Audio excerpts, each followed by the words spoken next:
and thanks for the opportunity to come and present with you today. My name is Jonathan Fairtlow, and I am a principal in KPMG's cyber practice.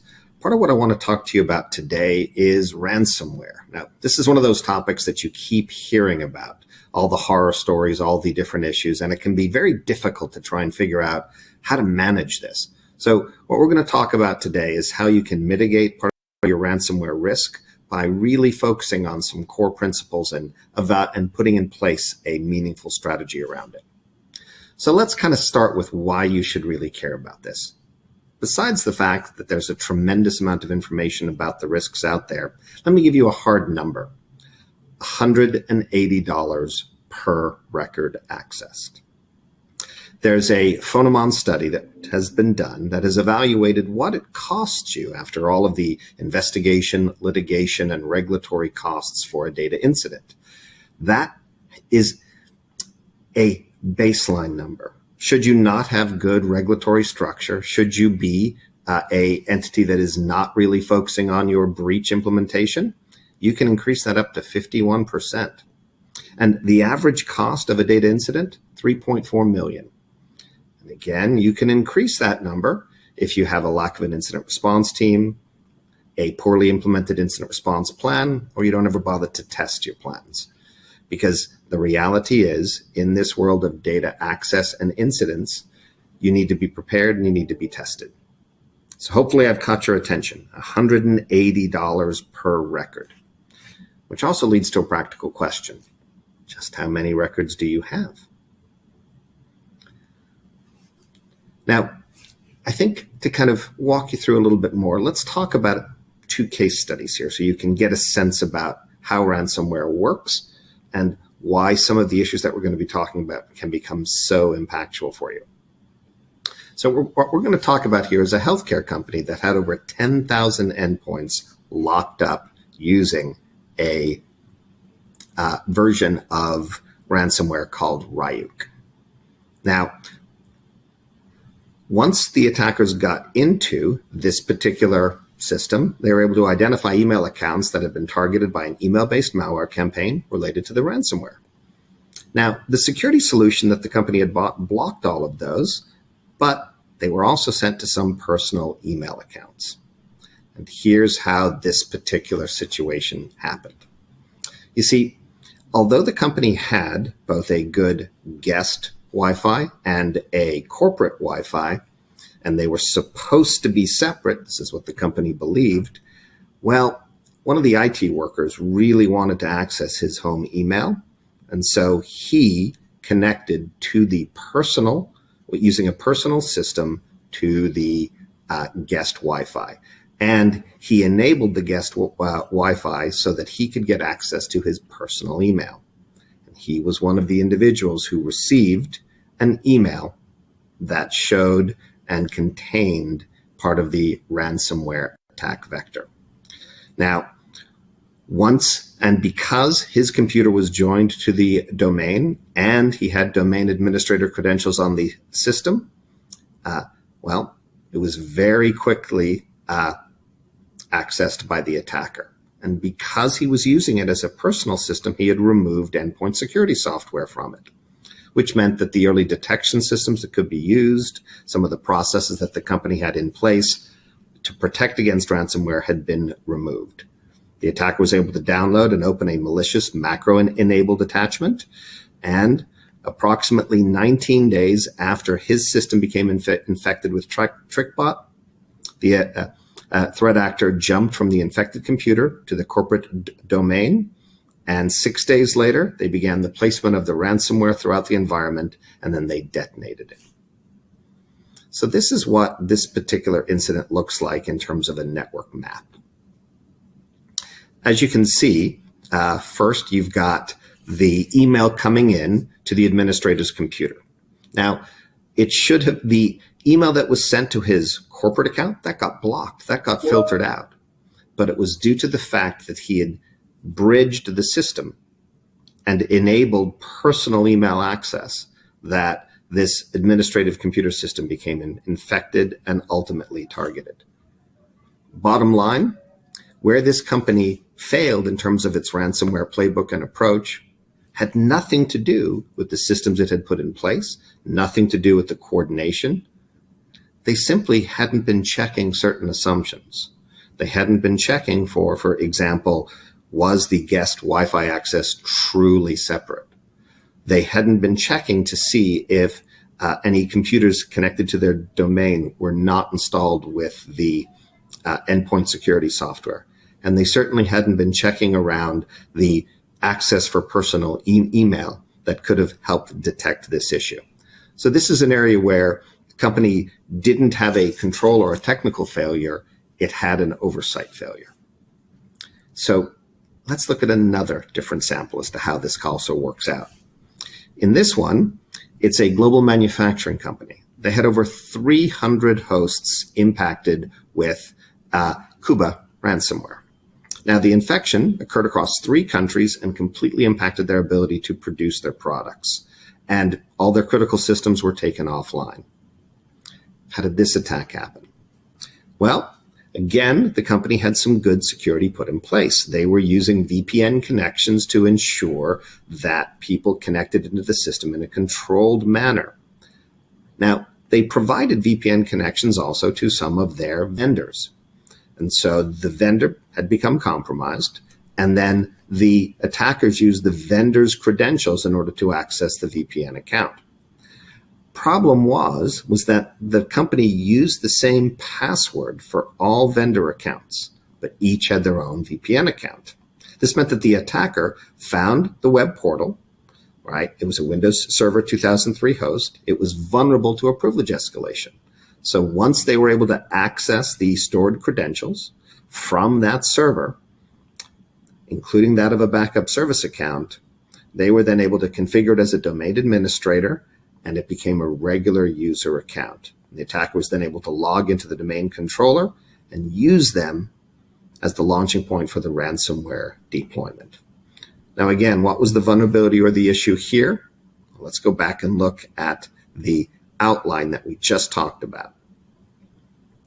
Again, a really good technical setup. They've got a segregated network, they've got a VPN, they are working to block data. But because everyone had the same passwords, because they weren't appropriately segregating privilege, and because they hadn't been patching vulnerable systems, the attacker was able to take advantage, work through, and get to their domain controllers. Once the attacker was on the domain controller, they were able to execute the ransomware.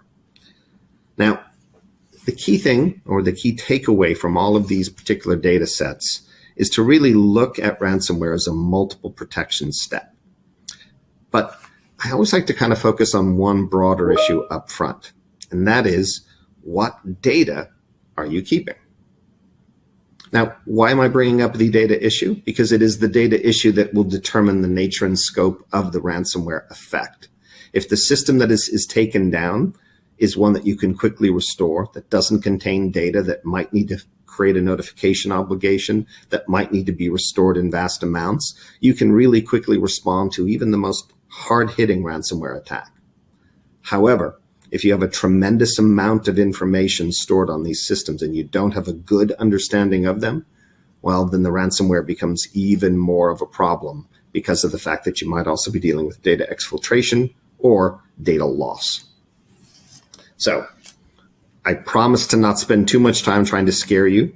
I really wanted to focus on some of the ways that you can protect yourself. So let's start with a simple 4-step approach. First, you need to assess your risk.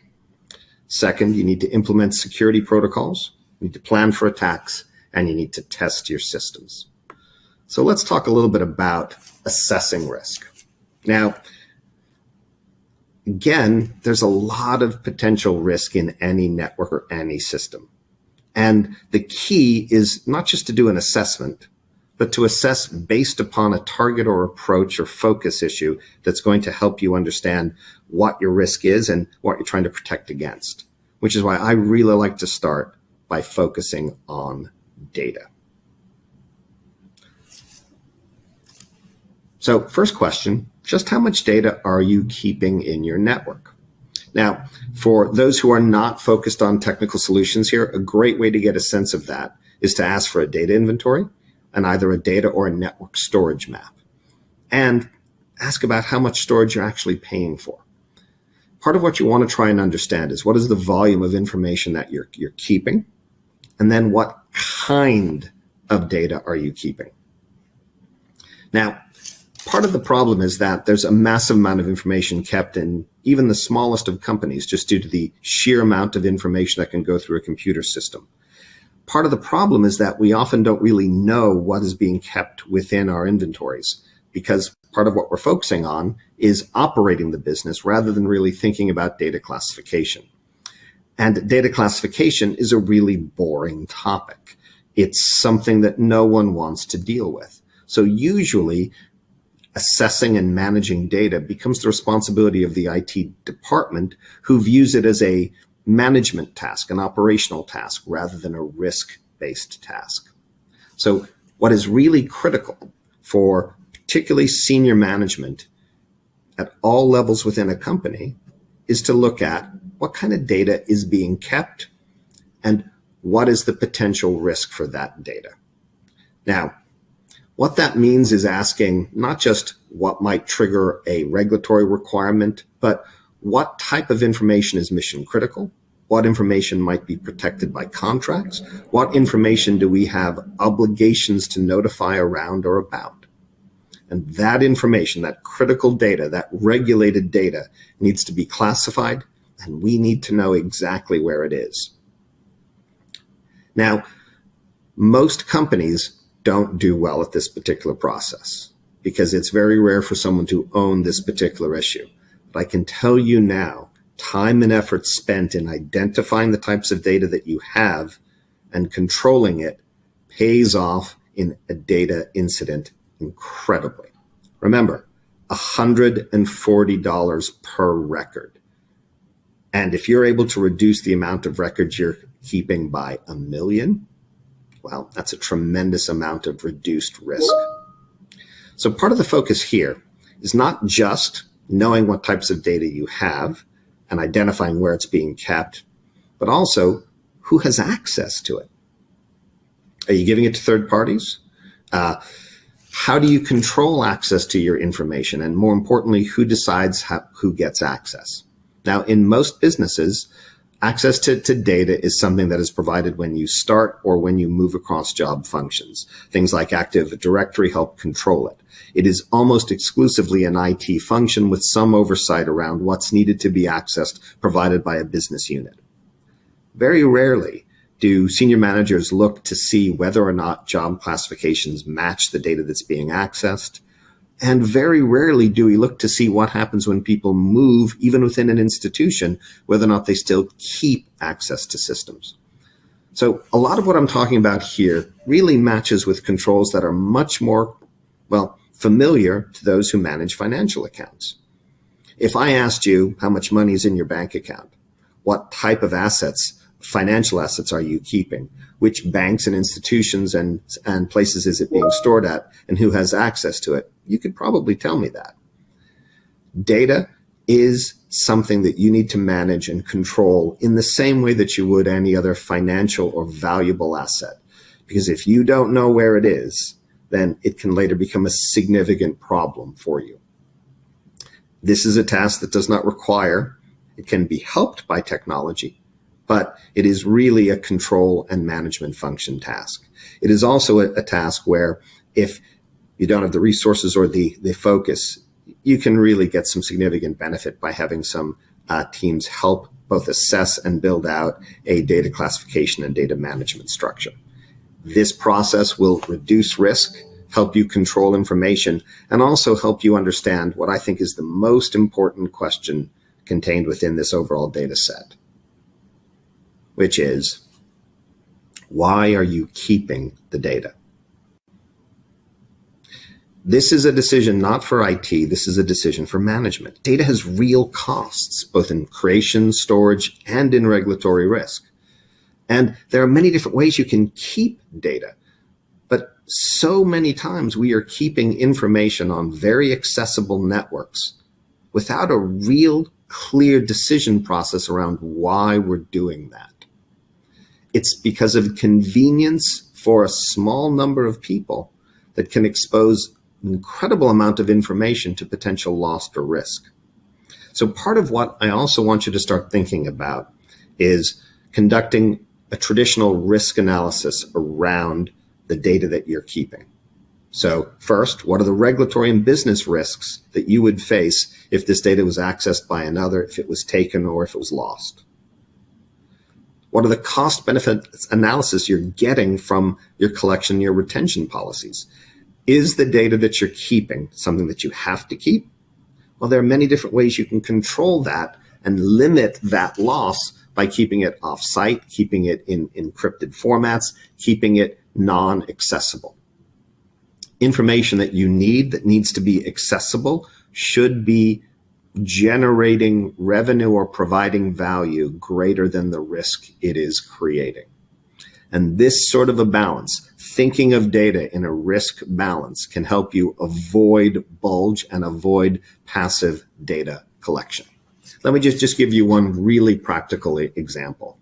Email.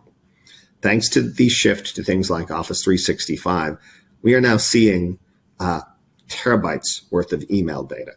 It's easy, it's common to see a 100 gigabyte email box. Why does anyone need that amount of email stored on a box? The reality is most of us tend to work off our phones. Our phones keep a tremendous amount less, often less than 10 days, and we seem to be doing quite fine with it. There are ways to structure and create workflow that forces email to be stored locally, that limits and archives it after a particular period of time, that can help control what can be one of the largest potential risks in terms of a data access. Because do you know how long it takes to go through 100 gigabytes worth of data to identify if there is any personal identifying information, any regulatory data? It's a process that both is incredibly expensive in time, processes, and then ultimately someone has to review it in order to determine if it meets certain criteria.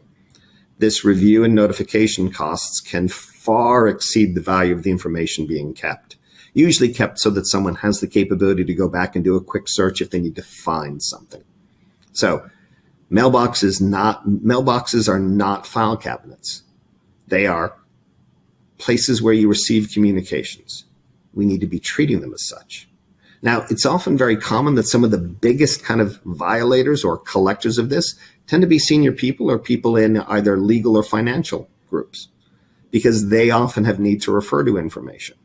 So we don't want to be using mailbox as the legal storage, for example, for workers' comp complaints. We don't want to be using email as a place where long-term financial data is going to sit after it's been communicated to multiple parties. This concept of data hoarding is a very real risk for an entity, and it creates an issue that we call vampire data. Information that sits on a system for years that no one is tracking, that no one is seeing with an access point until there is a breach. And during the investigation, the fact that that data is there and was accessed is discovered.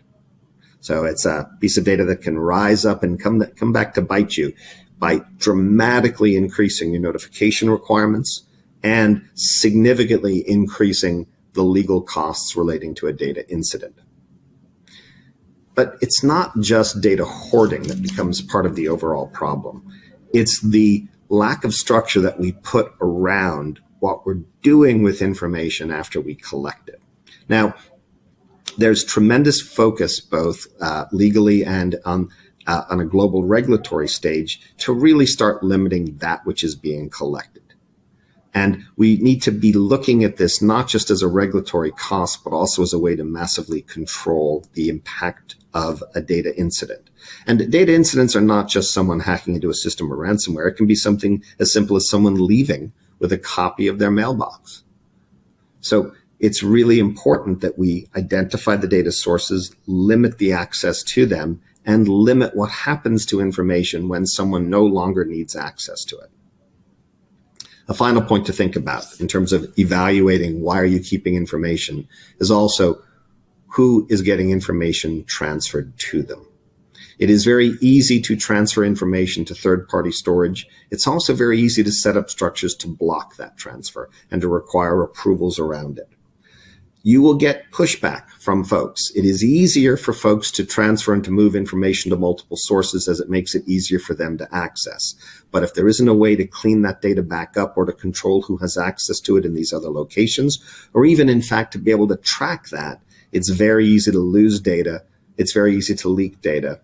And it's very easy to have a much larger regulatory risk when there's an incident that occurs. So again, focus on data. Where is it? Who has it? And why are we keeping it? And if it doesn't meet a cost-benefit analysis, then find another place for it or potentially get rid of it. A little bit of a data diet is a tremendous way to ensure that ransomware issues and attack issues become manageable.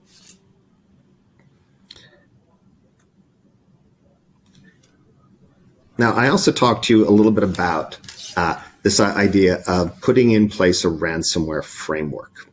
Now, the reality is that a ransomware event is so disruptive to a company that it doesn't just mean loss of data, it can also mean loss of operational capability, and it has a significant impact on client communication, on brand reputation.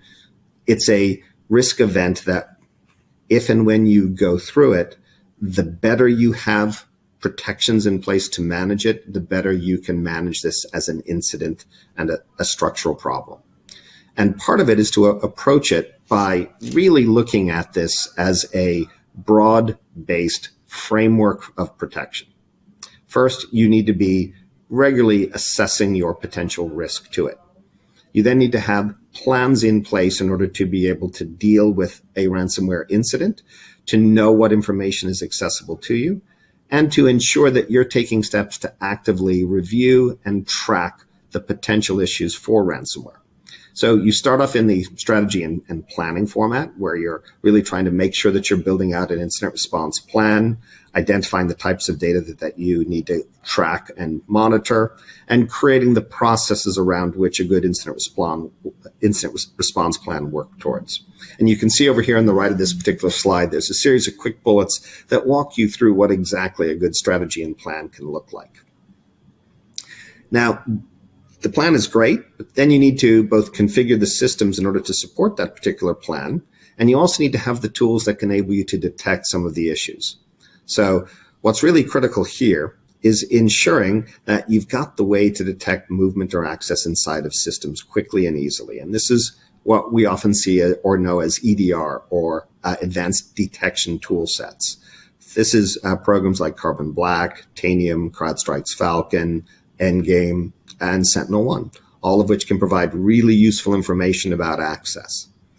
But remember too, I've been really pushing this today, you need to be focused on the data that is access and accessible. And this is where tools like data loss prevention systems can be really effective. After you've done all that work of classifying data, done all the work to try and risk manage it and to limit its access, it's important to have tools in place that can help you track and move with that. And again, we talked about the risk that email poses, being able to kind of track that, filter it, ensure that the access to email is controlled, and that the use of email as an attack vector for spam and other types of phishing methodologies is filtered and controlled, can be another useful step. It also means that these tools have to be properly configured, that you are using the right monitoring platforms to get access to the information, and that you're routinely scanning for unpatched systems, vulnerabilities, etc. This is the implementation side of your security plan. But as I think we all know, even if everything is going well here, you need to have the capability to respond to an incident should one occur, but you also need to have the records of that appropriately structured. So you need to have case and incident tracking, the capability to do digital forensics, and you need to also look at data access and log sources on a regular basis. Now, the reality is that this is a lot of technical work and a lot of technical resources. This is part of what companies like KPMG will do on a regular basis, but it's not necessarily a skill set that you might have in each and every part of your IT infrastructure. This is an area where both consultation and ensuring that you've got the right resources lined up can be a very effective support method for ensuring that your ransomware framework is really solid. Now, the last part that I always like to focus on is you also need to be planning for the worst. And this is where traditionally we've talked about backups. We've talked about data recovery strategies, and a couple practical things that are really, really important to think about here. The first is, depending on how critical the information is, redundancy and resiliency become a critical point of your assessment side. And when you're really focused on this, testing it and looking at your processes around this can really help you measure this particular risk and structure what is being focused with it. But probably, I think one of the most effective things you can do is test and train in the form of an exercise. Your teams are going to be working in multiple different processes. They're going to be, in many cases, the folks who are going to be responding to ransomware, it isn't their only responsibility. They also have significant IT, regulatory, and oversight functions throughout the rest of the business. So giving them an opportunity to train on an event, to work together, to see where there are gaps, gives you a great capability to have a team that can respond and deal with a ransomware incident should it occur. And the key to ensuring that that team works effectively for you is building a detailed and structured ransomware framework.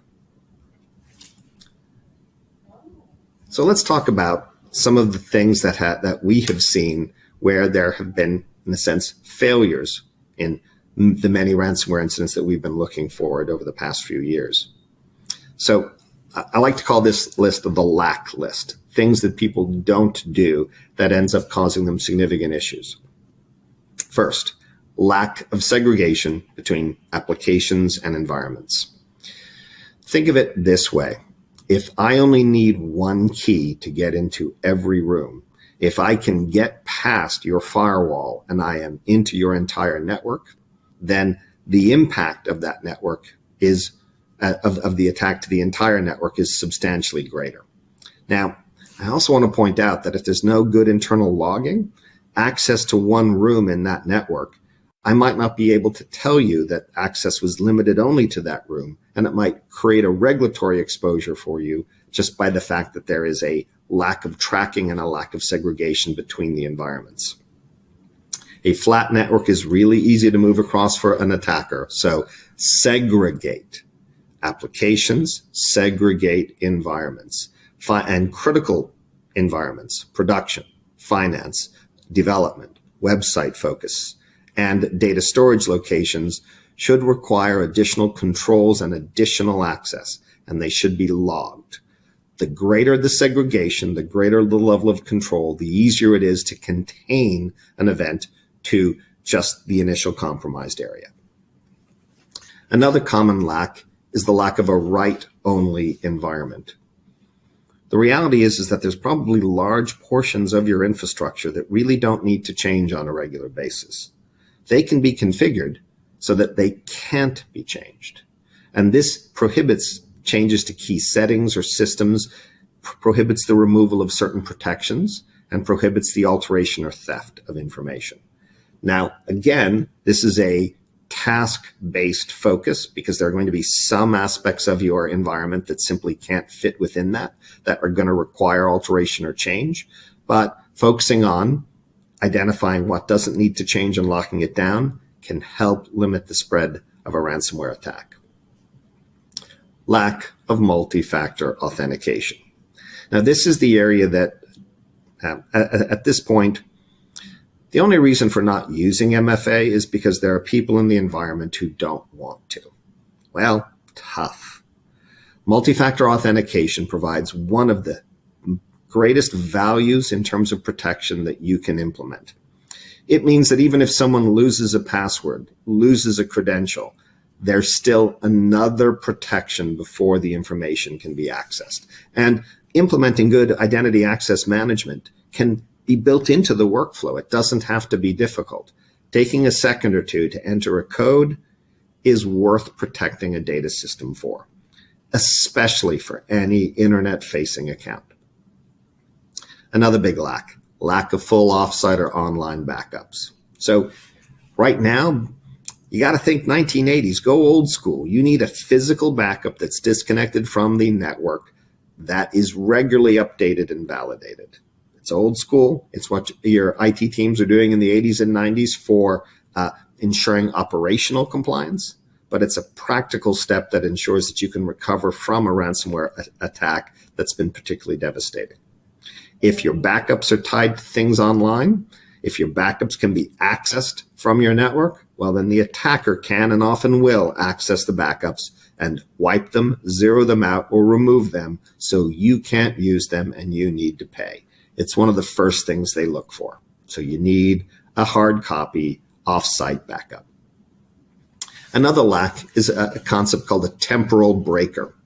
Again, there are applications and environments that don't need to change very often, so you can create change methodologies that require time before a change goes into effect. This ensures that it delays changes to key applications or environments and gives your team time to be able to respond, time to be able to implement a solution. We also see common failures. And one common failure is to apply the concept of least privilege. And this is where we're going to talk a lot about zero trust. So let me give you one very practical example. An administrator that remotely accesses a system using a privileged account. So your admin has an account and a credential set that will allow them to access everything in the system. They shouldn't be using that account to log in to fix someone's printer. Using a domain admin account for routine user activity, including high-risk activities. Also, the fact that we often give people full admin privileges when they're really just standard users. Or reusing the same local administrator password on all hosts in the environment. Now, for the first one, it's easier for the admin to only use one account. It's far risky to do so. It's also easier to give a local user admin privileges so they can change and administer things on their own system. That also means that if their system is compromised, an attacker has that credential.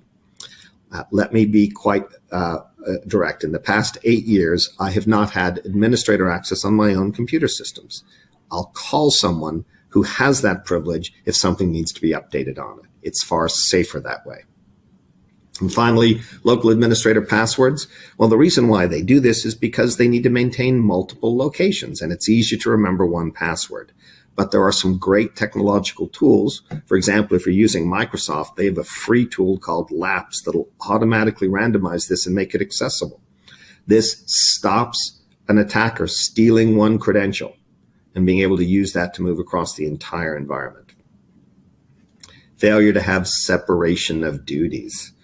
We too often require people to do multiple tasks, particularly on the IT side, and there are certain tasks that are very sensitive that need to be protected, but when the same person is doing those tasks as well as ones that are potentially high risk, we're exposing the risk level for the sensitive task to the same level as the high risk task.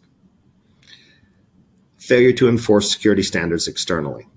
You can create a great security program for your team, but if your third parties, contractors, and vendors are not subject to the same controls, or if you allow non-compliant systems to remain on your network, you are undermining your own security standards and creating a potential for ransomware. Finally, the failures to routinely audit accounts and privilege. Quite often, the IT team is the group that never changes its password. We often see terminated employees and contractors who haven't worked or had a contract with a company with active accounts for years after they've left. Auditing accounts and privileges ensures that this information gets cleaned up. Think of it like the office fridge, right? No one wants to clean it until it starts to become a problem. The key here is building into your processes an audit of accounts, privileges, and ensuring that the accounts are being actively controlled for the level of access that are needed. Failure to leverage host-based behavioral security solutions, and failure to effectively remediate past incidents. In many cases, we often are able to stop an attack or block one before it becomes a significant problem. That's a great thing. It's also a significant opportunity to learn and to harden up systems that need greater levels of protection. But if that information is not being shared up and resources aren't being identified in postmortem work, well, it can leave a vulnerability unaddressed. Final area is the common gaps that we have seen that impact ransomware. First, this is for many people in finance, macro-enabled documents received via email. I know how useful they are. A macro-enabled document received via email can also be used as a tremendous attack vector. There are better ways to ensure that those are transmitted and shared. Email is not the place to run them through. Another gap, limited visibility. Remember we talked about that flat network that has a great, powerful gate, but once you're inside, no detailed understanding of what actually happened? So if you're not logging what happens inside the network, one breach can lead to an exposure of everything, even if it didn't actually happen, because you can't prove the negative. You can't show what happened when someone got inside. And part of that is also understanding and being able to track your network traffic to look for spikes or network movement that can help an investigator identify if something's happening, but also give you warning when information is being removed or transferred in a way that you have not approved. Of course, not having good asset or inventory records or good data records, because you can't secure things that you don't know you have, and you can't track data that you didn't know you were actually keeping. Now, a critical piece here is to have log visibility, what's often called an SIEM or a log aggregator. So many of your systems maintain and generate logs, but if they're not being kept, if they're not being centralized, if they're not being searched, well, this is a tremendous amount of information that only becomes relevant to your investigator after an incident, rather than something that you can use to help block an incident going forward. Another thing is to really look at what's directly exposed to the internet and ensuring that environments are properly protected. There are many different approaches for this, both with identity and access management, also with the use of DMZs or different ways to kind of control access levels. But asking and tracking what directly is exposed to the internet is a gap that if you're not managing can lead to an attack easily occurring. Finally, your teams are busy and they're often unsupported, or they don't have enough resources. So if they're not responding to security events in a timely manner, if they're still maintaining unsupported or unpatched systems, all of these issues will ultimately lead to an incident. How bad that incident is, well, we won't know, but these are ways that you can easily close off easy to structure attacks.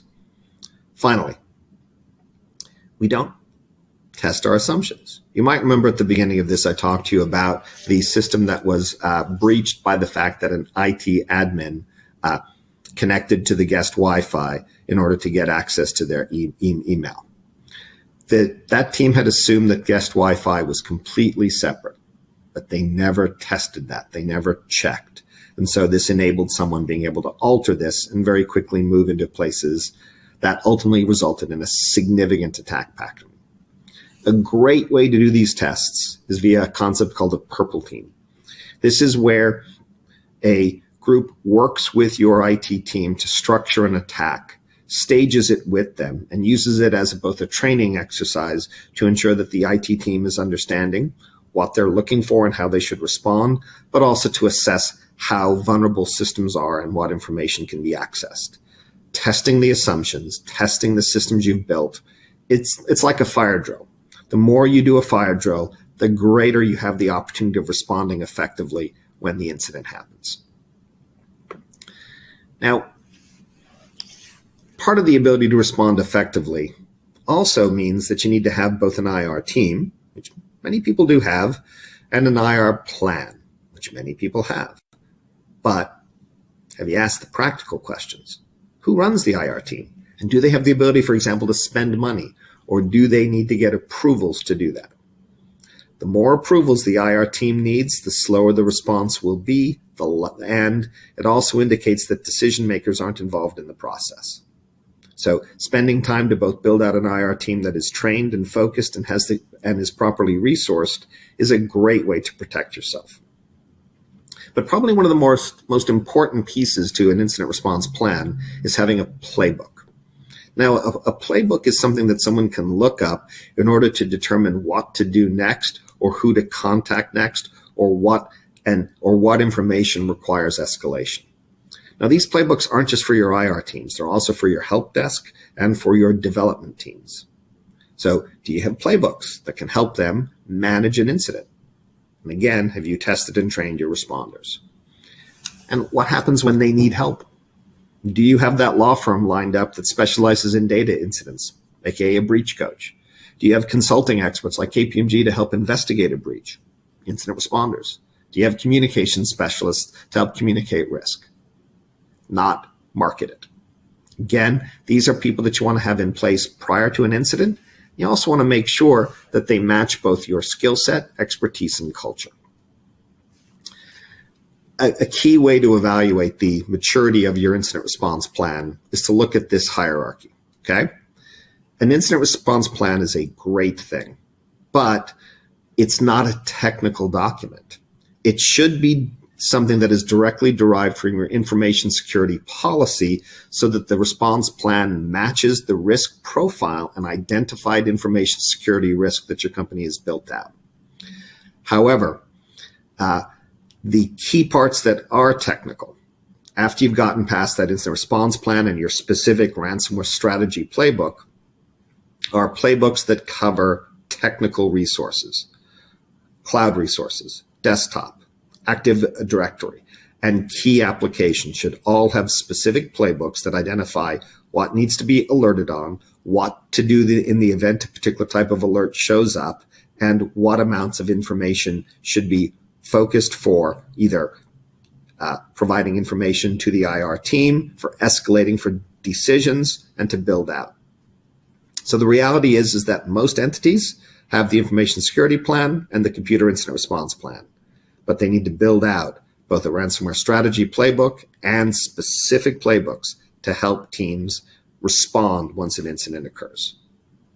All of this comes back to the broad strategy of mitigating ransomware risk that we've been talking to you about here today. And again, it goes through that bucket approach that we talked about. Assess. Ensure that you understand both the level and scope of risk that is specifically targeted towards your business. Second, build out playbooks and structures that help you understand and implement security controls around it. Ensure that you've got technical response that is matched to both your risk, that structures around the playbooks, that is consistent along everything from your assessed risk to your structured plan, to the playbook implementation, to the risks that are being targeted by the attacker. This is where an integrated plan becomes really effective and where spending the time in building out a ransomware approach will significantly reduce your underlying risk. Finally, it's also really important to test and to ensure that you are seeing how all aspects of the organization respond to this, right? This can be done through tabletop exercises to help validate processes and to ensure that the procedures match the goals for ransomware protection in the playbook, and also to ensure that, the executive management teams understand the risk, know where they can apply resources, and know when they can expect to get decisions so that they can manage their risk approach as well. Finally, test and use the testing opportunities to train.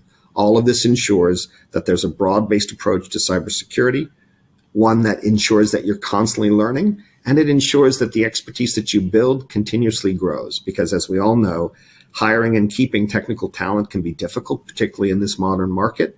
So constant training and tabletop exercises coupled with purple team exercises ensure that your team consistently grows and ensures that knowledge doesn't stay with one or two people, but within the entire team. Now, I'd like to thank all of you for giving me the opportunity to come and talk to you in a very broad way about some of the issues around ransomware. And if there's anything that we can do to help, please reach out. A little bit of my contact information is displayed below. Happy to take any questions, any emails if you want additional clarification. And if there's any part of this presentation that just simply didn't make sense, let me know. So, got a quick question here. Are hackers focusing on large enterprises or smaller companies that might have less resources to block attacks? The sad news is they're focusing on both. So large enterprises tend to be often victims of more sophisticated attacks because, well, they're frankly richer targets. But for a ransomware attack, I can make quite a good living off targeting smaller entities by locking up their systems and setting the payment low enough. Keep in mind that some ransomware attackers, they don't just lock up your system. They really look at it, including getting access to your bank account, figuring out your cash flow. Their goal is to provide, they want to get paid. They want you to pay the ransom. So they make it affordable, and they also provide customer service in order to restore your systems back. Their goal is payment. So for a larger entity, a ransomware attack is both a large payment as well as a potential rich data theft source. But for a small entity, I can get both good information as well as a quick payment. Great question.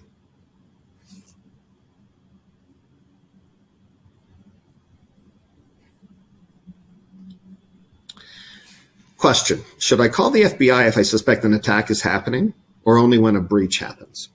So again, reaching out to law enforcement is always a smart idea. The FBI, however, is not going to be the group that is going to come and fix the attack, nor are they going to block it. They are going to conduct a potential investigation into criminal activity. If you suspect an attack is happening, you need to be contacting your IT teams or contacting an incident response firm, someone who can help block and protect. One of the things that can be done very quickly, even if you have nothing in place, even if you run into an incident and you've just not yet gotten around to taking care of this, groups like KPMG can very quickly deploy monitoring and protection software across your network in a matter of hours to help protect and lock it down once it's under attack. Next question. Is there a magic number of phishing tests that I should aim for every year with my staff? Well, here's the thing to think about with a phishing test. Is it customized to the type of information that is at risk? And is it customized to the best way or the type of information that the phishing group might get hit with?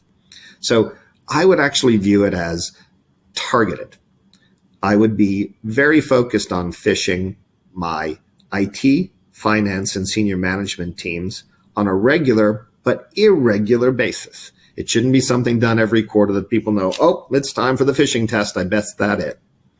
And the goal is to make it more and more sophisticated so that the team becomes concerned that they can't tell the difference between a phishing attack and a potential phishing incident. So the goal here is do it often enough to ensure that your team is naturally suspicious of emails. There's no magic number, but increasing the variability and targeting it towards the groups that are going to provide the most impact if they are phished is the best way to approach this. Any other questions?